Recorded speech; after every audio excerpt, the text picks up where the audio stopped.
মহামুনি মার্কণ্ডেয় বললেন, অধর্ম যখন সীমা লঙ্ঘন করে তখন ধর্মরক্ষার জন্য ঈশ্বর স্বয়ং অবতীর্ণ হন। এই চিরন্তন সত্যের এক মহিমান্বিত উদাহরণ হল নরকাসুর বধের কাহিনী। অসুররাজ নরকাসুর তার রাজধানী প্রাগজ্যোতিষপুরকে দুর্গম প্রাচীর ও অসংখ্য দ্বারে সুরক্ষিত করেছিল। প্রতিটি দ্বারে প্রহরায় ছিল হাজার হাজার দুর্ধর্ষ অসুর সৈন্য। কিন্তু অধর্মের প্রাচীর যতই শক্তিশালী হোক না কেন, ন্যায়ের বজ্রাঘাত একদিন তাকে ভেঙেই দেয়। নমস্কার, আমি আদিত্য। আপনারা দেখছেন অমৃত দিশারি ইউটিউব চ্যানেল। আজকের ভিডিও শুরু করার আগে একটি গুরুত্বপূর্ণ কথা। আজকের কালিকা পুরাণের ৩৩তম পর্বের মাধুর্য ধরে রাখার জন্য আপনাকে কালিকা পুরাণের ৩২তম পর্ব অবশ্যই দেখতে হবে। যদি দেখে থাকেন তাহলে ঠিক আছে, আর যদি না দেখে থাকেন তাহলে ৩২তম পর্বটি অবশ্যই দেখে নেবেন। আপনাদের সুবিধার জন্য আমি ডেসক্রিপশনে এর লিঙ্ক দিয়ে দিলাম। আসুন তাহলে শুরু করি। মহামুনি মার্কণ্ডেয় বললেন, গরুর বাহনে আরোহণ করে শ্রীকৃষ্ণ অগ্রসর হলেন নরকাসুরের রাজধানী প্রাগজ্যোতিষপুরের সেই দুর্ভেদ্য নগরীর দিকে। প্রথম দ্বারেই শুরু হলো ভয়ঙ্কর রণসংঘর্ষ। কৃষ্ণের সারঙ্গ, ধনুকের টঙ্কার ও সুদর্শন চক্রের প্রভাবে অসুর বাহিনী মুহূর্তে বিপর্যস্ত হয়ে পড়ল। দ্বিতীয় দ্বারে হয়গ্রীব নামক সেনাপতি সুদর্শনের এক ঝলকে মুণ্ডচ্ছেদে পতিত হল। তৃতীয় দ্বারে নিশুম্ভ প্রবল প্রতাপে যুদ্ধ করলেও শেষ রক্ষা হল না।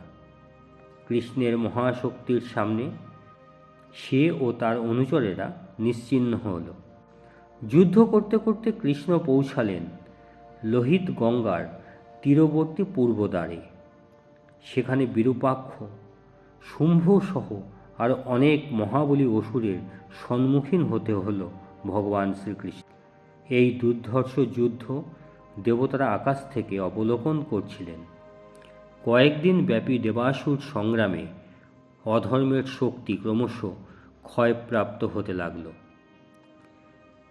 এদিকে যখন নরকাসুর শুনল যে তার বাহিনী প্রায় ধ্বংসপ্রাপ্ত, তখন তার মনে পড়ল ঋষির অভিশাপ ও ভবিষ্যৎবাণী। সে বুঝল মৃত্যু আসন্ন।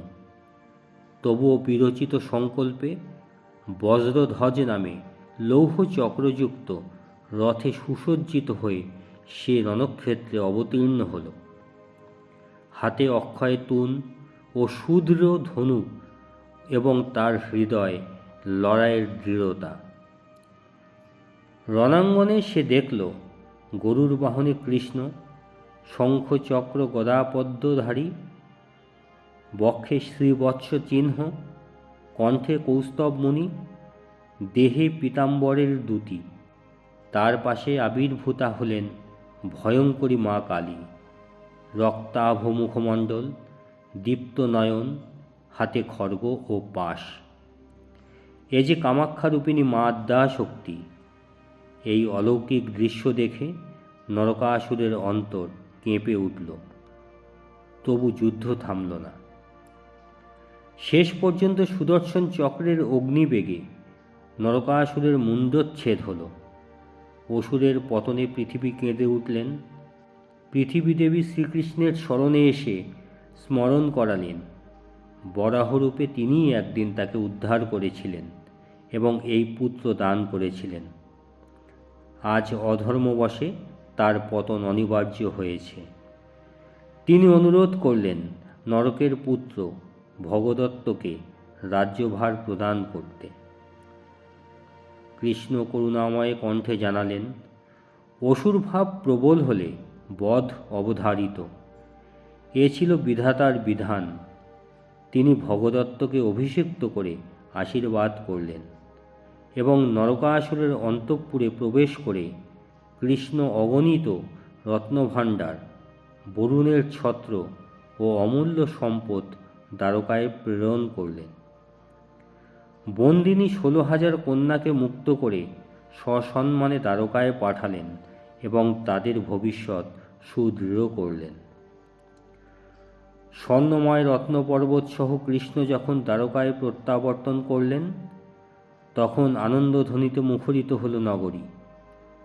ধর্মের জয় ও অধর্মের পরাজয় প্রতিষ্ঠিত হল ন্যায়ের শাশ্বত বিধান।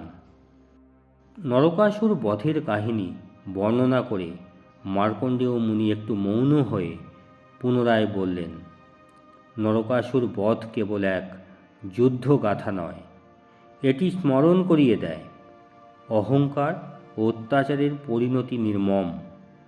যখন অন্যায় সীমা ছাড়ায়, তখন ঐশ্বরীয় শক্তি আবির্ভূত হয়ে ধর্মের পতাকা পুনরায় উত্তোলন করেন। এই চিরন্তন সত্যই মানব জীবনের প্রেরণা ও আশ্বাস।